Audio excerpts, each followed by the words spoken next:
right, thank you everyone for participating today. We will now begin with an opening statement from Coach Brad Brownell and then go to questions. Please use the raised hand function to indicate you would like to ask a question. And one more time, please make sure you are identified on here by both name and affiliation. Coach would ask you to please lean into the microphone as you answer each question, and would first ask you to just start off with a brief opening statement, and then we'll go to questions. Yeah, congratulations to Rutgers. I thought it was a great, this was tournament basketball.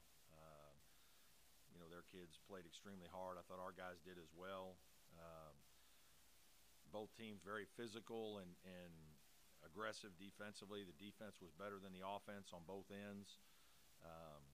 I thought the difference in the game in the second half, they got some extra rebounds, and a lot of those led to some easy baskets. They had a couple, like the play at the end, they had a couple balls that just kind of seemed to find their way. We kind of went and trapped Baker there at the end, and all of a sudden we think we get kind of a half steal, and it bounces into somebody's hands, and they lay one in. And in a game like this where there's ebbs and flows and both teams making runs and competing hard, the easy baskets often are the difference. And give the Rutgers kids credit. I thought they got a couple more easy baskets than we did in the game, and that was the difference. Okay, we'll go to questions from the media. Again, use the raise hand function to indicate you'd like to ask a question. We will start with Carter Hill from the fifth quarter. Carter, if you'll unmute yourself and ask your question. Hey, Coach. Just first off, what motivation does this add for the offseason? How will you remember this loss, and how will you carry that over into the offseason? Really just young players having the opportunity to play in games like this. It wasn't a true NCAA atmosphere in terms of your hotel and band and fans and all the things that go with it. Some of the pomp and circumstance that you really want these kids to experience, a full house at your game. But it was a big stage. It was big time basketball. You could feel how competitive it was, and as a player you should want to play in games like this, and so it should serve as motivation to not only play in games like this but play well and win in advance. And so we talked about that very briefly with our young guys in the locker room, and obviously we're very grateful for our three seniors who have had outstanding careers. Okay, next we'll go to Joseph Gorcho from WIS-TV. Joseph, unmute yourself and go ahead. Coach, congratulations on a great season tonight. Clyde Trapp really tried to provide that spark. What did you see just in those moments hanging in the balance where you saw Clyde, a senior who's laid it all on the line for you for 4 years, show that willingness and that grit to keep this team from falling further behind in that second half? Yeah, I thought Clyde was going to play well. He's practiced very well lately. His knee was bothering him in our Miami game in the ACC tournament, and he's had probably 3 games this year maybe where his knee has been a problem, and he just can't quite get it loose. But he felt great all week. I could tell just going into the game that I thought he had a lot of confidence. He did make some big shots at the end of the Miami game in the ACC tournament, and he played very well tonight. Played with a lot of confidence, swagger, aggressiveness, assertiveness, and made some big time shots for us when we needed it. Kept us in the game. Proud of our guys. We got down 9 or 11 there. 11 at one point. I think in the second half it looked like we were going to cave in, and our seniors wouldn't let that happen, and Clyde's a big part of that. Next to Matt Connolly from the State. Matt, unmute yourself and go for it. Brad, that last possession when Amir had the ball, can you take me through that? Did you see a walk right there? What did you see on that play? Yeah, I don't think he traveled, no. I think he took 2 steps. I think there was contact, but it's a similar play. It's the exact same play we ran against Georgia Tech late in the game, and Amir did about the same thing and scored through a guy to cut it to 2 in that game. Clyde inside, made a read. I probably wish he would have come for the handoff, but he didn't. He kind of thought he was going to get a back cut layup, so he went to the basket, and that, Amir didn't pass it, so might have clogged it up a little bit. But Amir still got his drive. He got, we were going to put it in our best player's hands. He's going to drive it to the basket and make a play for your team. That's what you do as a coach. You trust your guys. Unfortunately, they called travel. I'll look at it, but I don't think it was. Other questions for Coach? If you have a question for Coach, please use the raise hand feature. We'll go back to Joseph Gorcho from WISTB. Joseph, unmute yourself and ask your question. Coach, you mentioned your two seniors there, Sims and Trapp, and how they kept this team and willed this team. What have these two guys meant to this program from the day they stepped on campus to right now? Yeah, they're terrific people. Both have been absolutely zero problems, and I mean zero, like not late, not anything. Good students, good players, and they've won a lot of games. They're part of a Sweet 16 team as freshmen. We represented the United States at the World University Games in the summer of 19. They won a gold medal. Won 20 games as sophomores. Would have won 20 games this year if we played a full season. Made 2 NCAA tournaments, NIT, World University Games champion. I mean, these guys have done a lot, and they do it. They handle their business like professional men. They're going to be great ambassadors of Clemson. These are the kind of guys you want to coach, and you hate to see go because of how easy they are to coach and how good of players they become. They've really developed. It's what you want your program to be about. Freshmen that bide their time and just are patient, coachable, and keep working. We've got a couple good young freshmen in our program right now that we really like, and we're hopeful that they'll do the same. We think they can be similar players, but they've got to be patient. They got to work, and they got to be coachable, just like these guys were.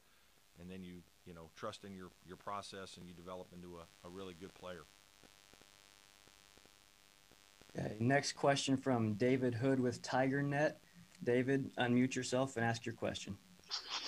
Hey, Coach, you'll obviously have time to look back on this in the coming days and weeks, but just at first blush, what are your thoughts about this season and being able to pull it off despite all of the restrictions and everything that went on, and being able to win 16 games, advance to an NCAA tournament? Would you say, I think we had a really good year, we were successful, or what's your first blush look back at it? Absolutely. I think it was successful, and I'm very thankful to our administrators for putting our team in a position to have a chance to play these games, protecting our players, really all the athletes at Clemson with the things they did to help, put them in individual rooms and give them space and protect them as best they can. I think we all would have taken, 20-plus game regular seasons and postseason and opportunities like this to play. And then just my guys are a joy to be around. I've got great kids. I've said this. We led the ACC in all academic team members. We finished whatever we did in the league, 10-6 in the league, made an NCAA tournament, and these kids have been absolutely, zero problems. They're a joy to coach. I'm proud of our program. I'm proud of what our program stands for, and it's that way because we have really good kids. We recruit good kids, and these kids, give us everything they have. As coaches, we try to love them up as much as we can, mentor them, and you hope that you have seasons like this for the older players on your team so that they'll remember this, because this will be an experience that they'll remember. Unfortunately, it didn't end the way that we wanted it to. But, when it's all said and done, they're going to be very proud of all that they accomplished this season.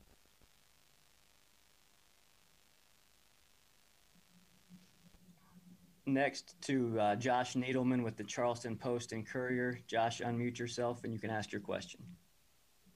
Hey, Brad. What went into that decision at the end to, instead of fouling there, just letting the guys play that on defense? Was that just trusting your guys there on defense to kind of make that stop? with 37 seconds left, I think there was 37 seconds left when they called the travel. We had a foul to give, all that kind of stuff. We could have been a little more aggressive, maybe in a trap or two. I didn't. Their guard play is good.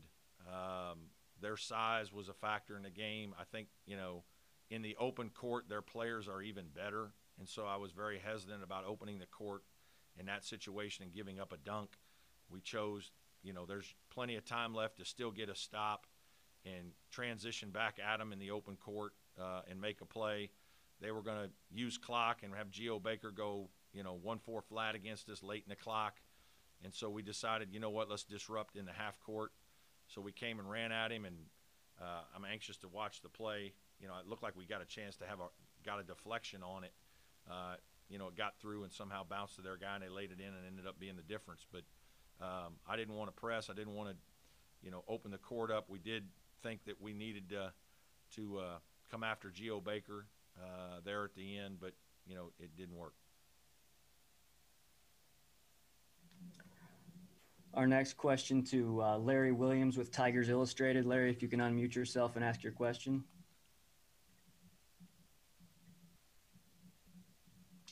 Brad, can you hear me? Yes.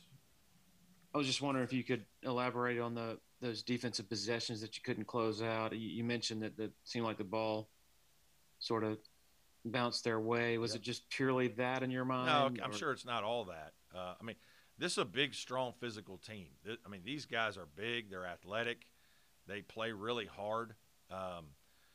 Physically, they're bigger than we are at almost every position. And we faced that a lot this year in certain situations. And sometimes it's a problem. Rebounding,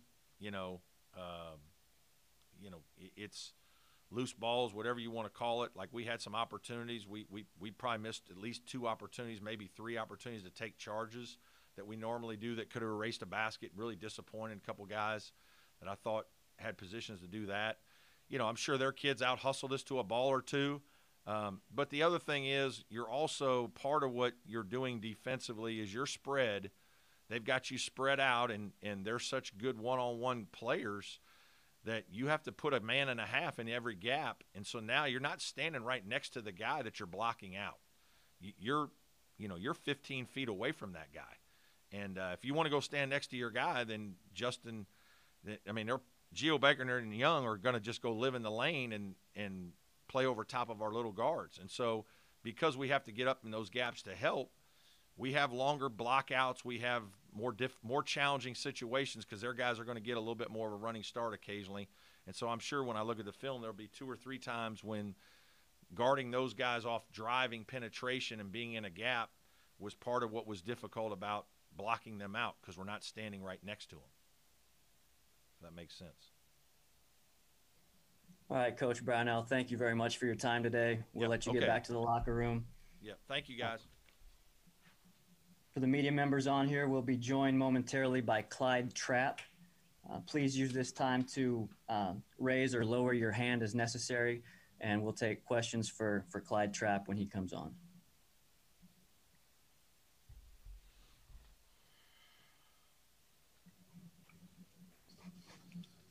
Okay, Clyde, thank you for joining us today. We're now joined by Clyde Trapp. Again, please use the raise hand function to indicate if you would like to ask a question. We will go first to David Hood with TigerNet. David, if you'll unmute yourself, you can ask your question. Hey, Clyde, you guys, after falling behind, I think by 11 there, you made your run, just couldn't quite finish it out. What do you think the difference was there in those final 3 minutes and when you guys really didn't seem to find any kind of an offensive rhythm too? Sorry, but before I answer any questions, I just want to express how proud I am of this team. We had a lot of adversity this year. Everybody against us, kind of to say, and just kind of want to say that I'm really proud of this team, this coaching staff, and our younger guys are this is something they should strive to live for and play in again. And I just wanted to say that I'm thankful for Coach Barnell and this opportunity. It's been great these 4 years, and like I said, I'm just so proud of this team, and yeah. So, can you repeat your question again? Sorry. If you'll raise your hand again, I can call on you so you can ask that question. Okay, David, you should be able to unmute yourself again.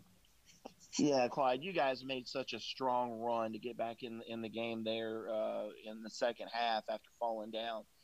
But the offensive rhythm just wasn't there in the final 3 minutes. What happened?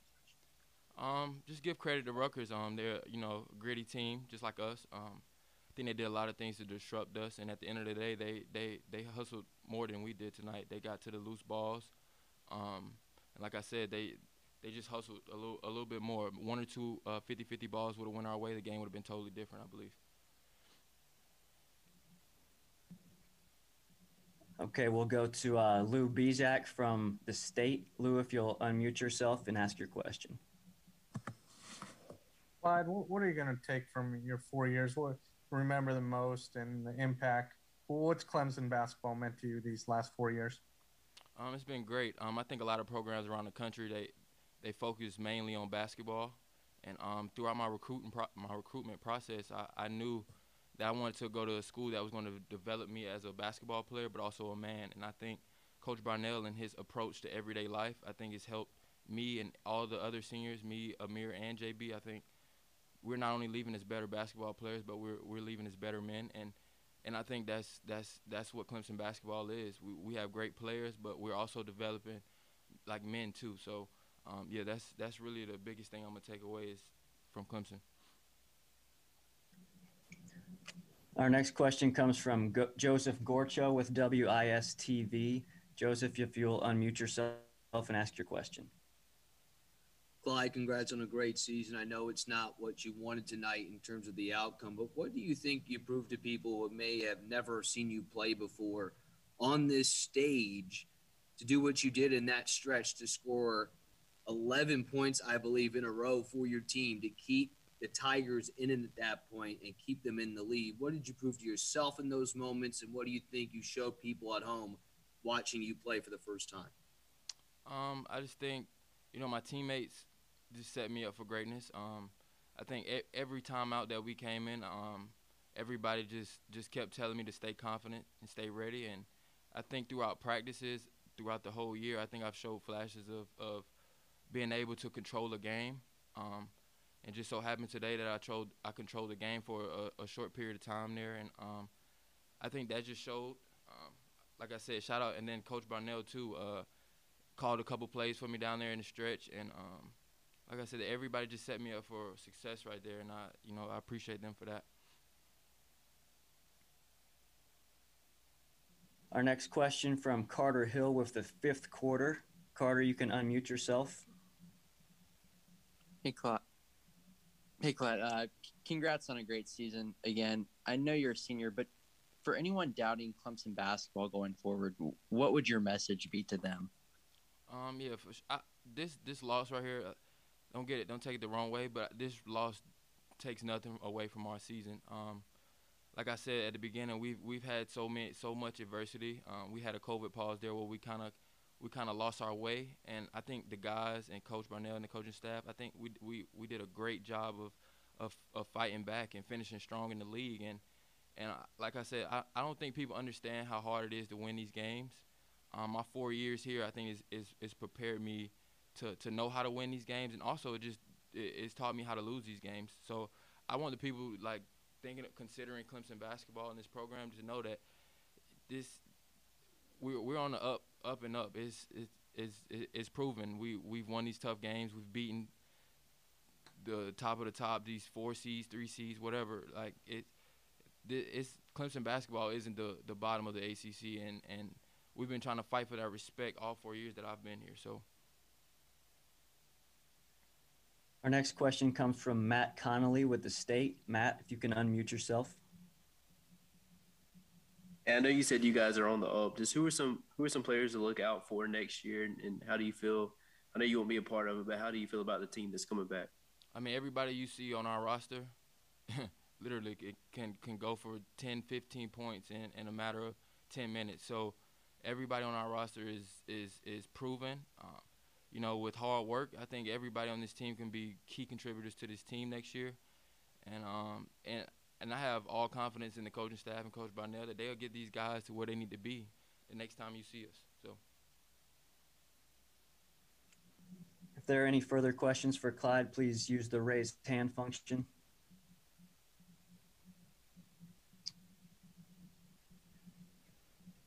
We'll go back to Matt Connolly with the state one more time. Matt, you can unmute yourself. Can you just take me through that last possession where Amir had the ball, and just how much confidence do you have in him in those situations, and what did you see on that play? Right. So basically, I was supposed to, just throw it to Amir and cut over. We made eye contact on the back cut.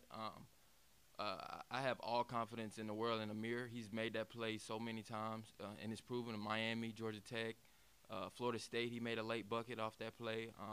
So it was nothing different than any other game. We just had a bad draw of the hand, and like Coach Barnell said, I don't think he traveled. I'm anxious to watch it, but at the end of the day, Amir's made that play so many times we had everybody on the team had all the confidence in him, and nobody is blaming him for anything. We don't blame anybody, so it was just a bad draw of the hand right there, and it just didn't go our way. Our next question to David Hood with TigerNet. David, go ahead and unmute yourself. Hey, Clyde, I think it's interesting that you come out and say that everybody's against you guys. And I know you guys, you hear it from the fans and you read the message boards. Do you ever feel like you just wish that some people, that surround this team would get behind Brownell and the program and just throw their full support in and see what happens? Yeah, for sure. That's basketball. That's the profession. And Coach, I wish the people who say these crazy things about our program, I wish they would really sit in the office and talk to Coach Barnell. They see these wins and losses and the ups and downs of seasons, and they just, throw all their emotions in that. But if to get to know Coach Barnell, you will love his personality. You'll love him as a man. And it's just everybody on the team and me and Amir especially, since we've been here the most, we felt for him. We've actually had conversations with each other about how Coach Barnell gets all this backlash, and he just every day he comes in and he's ready to work. You know what I mean? And that's what a man does in his profession. You know what I mean? So we're grateful for him, and like I said, we've not only has he taught us things, we've learned from him just being who he is. So like I said, it's crazy that people will say that, but that's the profession. Coach Barnell knows that, and he knows that his team is behind him just as much as he's behind us. And last question we have time for, we'll go to Josh Needleman with the Charleston Post and Courier. Josh, if you can unmute yourself.